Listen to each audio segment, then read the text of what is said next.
Hello friends, welcome to my channel. तर आजच्या व्हिडिओमध्ये आपण पॉवर फॅक्टरशी रिलेटेड इलेक्ट्रिकल इंजिनिअरिंगचे interview questions with answers discuss करणार आहे. सो जर तुम्ही कोणत्याही इलेक्ट्रिकल इंजिनिअरिंगच्या इंटरव्ह्यूचे प्रिपरेशन करत असाल तर हा व्हिडिओ नक्कीच तुमच्यासाठी यूजफुल असणार आहे आणि अशी मला खात्री आहे. सो प्लीज हा व्हिडिओ शेवटपर्यंत नक्की पहा. आणि जर व्हिडिओ आवडला तर नक्की चॅनलला लाईक, शेअर अँड सबस्क्राईब करा. चला तर मग आजच्या व्हिडिओला स्टार्ट करूया. ओके, सो फर्स्ट क्वेश्चन आहे, what is active power, reactive power and apparent power. Okay, so active power म्हणजे काय, रिॲक्टिव्ह पॉवर म्हणजे काय आणि ॲपरंट पॉवर म्हणजे काय. तर बघा, फर्स्ट आहे active power. Active power is also known as real power. Okay, so active पॉवरला आपण रिअल पॉवर असं सुद्धा म्हणतो. Active power is the actual power that is delivered to the load. Okay, so active power ही अशी actual power आहे जी की आपण लोडला डिलिव्हर करतो किंवा त्या इलेक्ट्रिकल पॉवर सिस्टममध्ये जी पॉवर आपण ॲक्च्युअलमध्ये यूज करतो त्याला आपण ॲक्टिव्ह पॉवर असं म्हणतो. यानंतर active power is denoted by P and it is measured in KW और किलोवॅट. ओके, सो ॲक्टिव्ह पॉवरला आपण पीने डिनोट करतो आणि त्याला आपण KW किंवा किलोवॅटमध्ये मेजर करतो. ओके, यानंतर नेक्स्ट आहे reactive power. Reactive power is ideal or useless power that continuously bounce back and forth between the source and load. Okay, so reactive power ही अशी आयडियल किंवा युजलेस पॉवर आहे जी की नेहमी source आणि लोडच्या मध्ये बाउन्स करत असते किंवा नेहमी पुढे मागे जात असते. त्याच्यामुळे त्या इलेक्ट्रिकल पॉवर सिस्टममध्ये रिॲक्टिव्ह पॉवर ही ॲक्च्युअलमध्ये यूज होत नाही. त्याच्यामुळे ती आयडियल किंवा युजलेस पॉवर असते. Reactive power is denoted by Q and has no units. Okay, so reactive पॉवरला आपण Qने डिनोट करतो आणि त्याला कोणतंही युनिट नसतं. ओके, त्यानंतर नेक्स्ट आहे ॲपरंट पॉवर. तर बघा, apparent power is the total power that is the sum of active power and reactive power. Okay, so apparent power ही टोटल पॉवर असते जी की ॲक्टिव्ह पॉवर आणि रिॲक्टिव्ह पॉवर यांची सम असते. ओके, सो एखाद्या इलेक्ट्रिकल पॉवर सिस्टममध्ये active power ही आपण ॲक्च्युअलमध्ये यूज करतो कोणतंही वर्क करण्यासाठी आणि रिॲक्टिव्ह पॉवर आपण ॲक्च्युअलमध्ये यूज करत नाही कोणतंही वर्क करण्यासाठी. ओके, सो ॲक्टिव्ह पॉवर म्हणजेच रिअल पॉवर आणि रिॲक्टिव्ह पॉवर म्हणजेच आयडियल किंवा युजलेस पॉवर. ओके, तर यांचा सम म्हणजे ॲपरंट पॉवर किंवा total power. Okay, so apparent power is denoted bye S and it is measured in kVAr और kilo volt ampere reactive.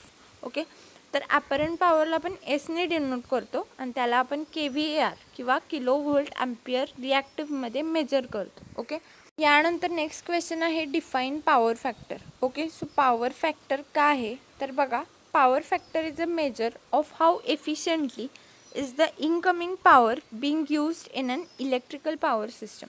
Okay, so एखाद्या electrical power सिस्टममध्ये किती एफिशियंटली हे इनकमिंग पॉवर यूज झालं आहे हे आपण पॉवर फॅक्टरने मेजर करू शकतो किंवा त्या इनकमिंग पॉवरमधून काही एनर्जी किंवा काही पॉवर ही वेस्ट तरी झालेली नाही आहे ना हे सुद्धा आपण फाइंड आउट करू शकतो पॉवर फॅक्टरच्या मदतीने. Okay, so power factor is defined as the ratio of the active power which is measured in KW और kilowatt to the apparent power which is measured in KVAr और kilo volt ampere reactive. Okay, तर power फॅक्टरला आपण active power divided by apparent power असा ratio म्हणू शकतो. Active power जे की आपण KW किंवा किलोवॅटमध्ये मेजर करतो आणि ॲपरंट पॉवर ज्याला आपण KVAr किंवा किलो व्होल्ट ॲम्पियर रिॲक्टिव्हमध्ये मेजर करतो. ओके, पॉवर फॅक्टरला कोणतंही युनिट नसतं. ओके, ते युनिटलेस आहे. Okay, so the efficiency of electrical power system is maximum at unity power factor और when power factor is equal to 1. Okay, so कधी electrical power सिस्टमची एफिशियन्सी ही मॅक्झिमम असते जेव्हा पॉवर फॅक्टर हे 1 असतं किंवा युनिटी पॉवर फॅक्टर असतं. ओके, यानंतर the efficiency goes on decreasing as the power factor goes on decreasing from 1. Okay, so जेव्हा पॉवर फॅक्टर हे 1पेक्षा कमी कमी होत जातं किंवा डिक्रीज होत जातं तर तशी एफिशियन्सी ही सुद्धा कमी कमी होत जाते किंवा डिक्रीज होत जाते. ओके, यानंतर बघा नेक्स्ट क्वेश्चन आहे, what is leading and lagging power factor. Okay, so leading power factor म्हणजे काय आणि लॅगिंग पॉवर फॅक्टर म्हणजे काय.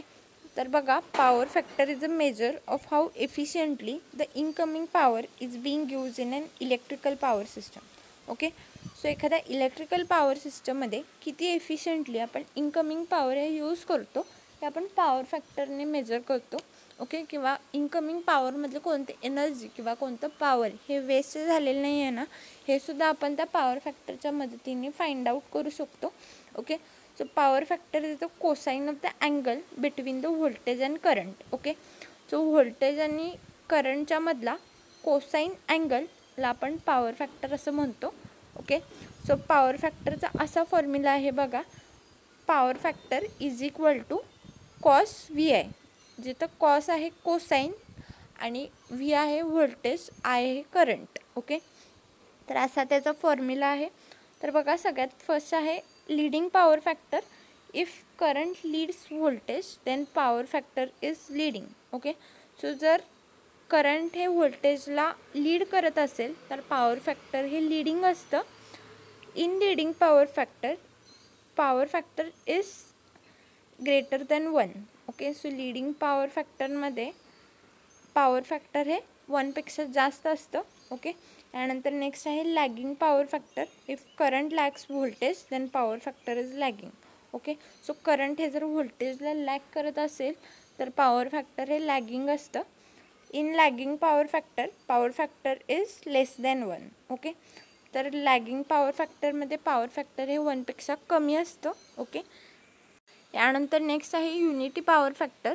If the current and voltage are in phase with each other then power factor is unity. Okay, so unity power फॅक्टरमध्ये जेव्हा current आणि voltage हे एकमेकांच्या फेजमध्ये असतील त्यावेळेला पॉवर फॅक्टर हे युनिटी असतं किंवा 1 असतं. ओके, आणि युनिटी पॉवर फॅक्टरला एफिशियन्सी ही सुद्धा मॅक्झिमम असते. Okay, here power factor is equal to 1. Okay, so unity power फॅक्टरमध्ये पॉवर फॅक्टर हे 1 असतं. ओके, म्हणूनच त्याला आपण युनिटी पॉवर फॅक्टर असं म्हटले. ओके, यानंतर नेक्स्ट क्वेश्चन आहे, state the various methods of power factor correction. Okay, so power factor करेक्शनचे डिफरंट मेथड्स काय आहेत. तर बघा, power factor correction is a technique which uses capacitors to reduce the reactive power component of an AC circuit in order to increase its efficiency while the active power remains the same. Okay, so जर power factor poor असेल किंवा कमी असेल तर त्याच्यामुळे electricity bills हे वाढू शकतात.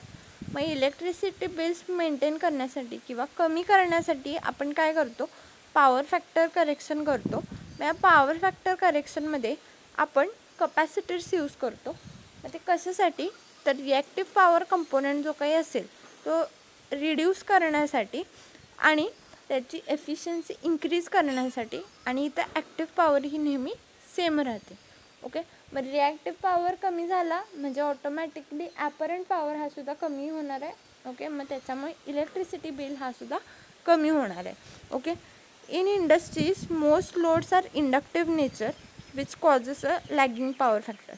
ओके, सो इंडस्ट्रीजमध्ये मोस्ट लोड्स इंडक्टिव्ह नेचरचे असतात, म्हणजे जिथं आपण ट्रान्सफॉर्मर मोटर्स हे यूज करतो आणि त्याच्यामुळे लॅगिंग पॉवर फॅक्टर असतं. मग त्याच्यामुळे पॉवर फॅक्टर हे लो असतं किंवा पुअर असतं, म्हणून आपण पॉवर फॅक्टर करेक्शन हे यूज करतो. ओके, तर following methods are use for power factor correction.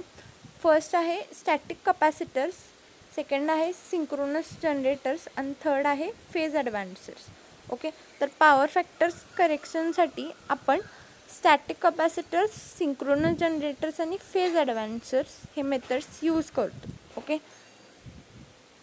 मग हे मेथड्स यूज करून आपण पॉवर फॅक्टर हे मेंटेन करू शकतो. आणि जो काही रिॲक्टिव्ह पॉवर कंपोनंट आहे त्या ए सी सर्किटमधला तो रिड्यूस झाल्यामुळे ॲपरंट पॉवर हा सुद्धा कमी होणार आहे. त्याच्यामुळे बिल्स ऑटोमॅटिकली कमी येणार आहेत, electricity bills. Okay,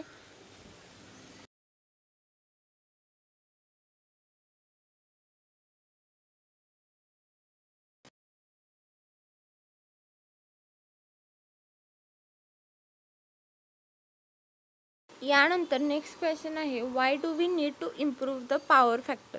okay, so power factor आपल्याला काय इम्प्रूव्ह करण्याची गरज आहे. तर बघा, फर्स्ट आहे लार्ज लाईन लॉसेस और CU और कॉपर लॉसेस. ओके, तर CU लॉसेस और copper losses depend on current. Okay, so copper losses किंवा CU लॉसेस हे करंटवर डिपेंड असतात. Low power factor draws a large amount of current as compared to high power factor. Okay, so जर low power factor असेल तर त्याच्यामुळे large amount of current हा तिथे ड्रॉ होतो हाय पॉवर फॅक्टरच्या तुलनेत. ओके, त्यानंतर नेक्स्ट आहे large KVA rating. Power factor is inversely proportional to KVA. Okay, तर पॉवर फॅक्टर हे KVAला इन्व्हर्सली प्रपोर्शनल असतं. Okay, low power factor equipment having high KVA is larger in size. Okay, तर low power factor equipment ज्याच्यात की हाय KVA असेल अशा equipment हे लार्ज असतं साईजमध्ये, म्हणजे त्याची साईज मोठी असते, त्याच्यामुळे ते मोटाईल नसतं किंवा कॉम्पॅक्ट नसतं. ओके, यानंतर नेक्स्ट आहे larger conductor size and cost. Okay, तर we need large conductors to transmit the heavy current required due to low power factor. Okay, तर जे काही लो पॉवर फॅक्टर असेल त्याच्यामुळे लागणारा हेवी करंट ट्रान्समिट करण्यासाठी आपल्याला मोठ्या किंवा लार्ज कंडक्टर्सची गरज असणार आहे, आणि त्याच्यामुळे तिथली जी काही ट्रान्समिशनची कॉस्ट आहे ही सुद्धा ऑटोमॅटिकली वाढणार आहे. ओके, यानंतर नेक्स्ट आहे poor voltage regulation and voltage drop. Okay, so large current due to low power factor causes high voltage drop that needs to be regulated more often. Okay, so आपल्याला माहिती आहे की current आणि voltage हे एकमेकांना inversely proportional आहेत. म्हणजे जर करंट वाढला तर व्होल्टेज हा कमी होतो, जर व्होल्टेज वाढला तर करंट हा कमी होतो. ओके, मग लार्ज करंटमुळे लो पॉवर फॅक्टरच्या लार्ज करंटमुळे हाय व्होल्टेज ड्रॉप होतो, म्हणजे व्होल्टेज हा खूप प्रमाणात कमी होतो आणि त्याच्यामुळे आपल्याला त्याचं रेग्युलेशन करणं गरजेचं असतं. ओके, म्हणजे व्होल्टेज रेग्युलेशन करणं गरजेचं असतं तिथं. त्यानंतर नेक्स्ट आहे low efficiency losses due to high current flow and voltage drop deteriorate the system efficiency. Okay, तर हाय करंट फ्लोमुळे आणि व्होल्टेज ड्रॉप झाल्यामुळे आपल्याला त्या सिस्टमची एफिशियन्सी ही कमी झालेली मिळते किंवा डिटेरिओरेट झालेली मिळते. ओके, का तर कारण त्या सिस्टममध्ये लॉसेस जास्त प्रमाणात होतात त्यामुळे. ओके, तर आजच्या व्हिडिओमध्ये आपण पॉवर फॅक्टरशी रिलेटेड इलेक्ट्रिकल इंजिनिअरिंगचे interview questions with answers discuss केले. ओके, तर नेक्स्ट व्हिडिओमध्ये आपण इलेक्ट्रिकल मशीन्सशी related interview questions with answers discuss करणार आहे. सो जर तुम्हाला व्हिडिओ आवडला असेल तर नक्की चॅनलला लाईक, शेअर अँड सबस्क्राईब करा. Thank you for watching. ओके.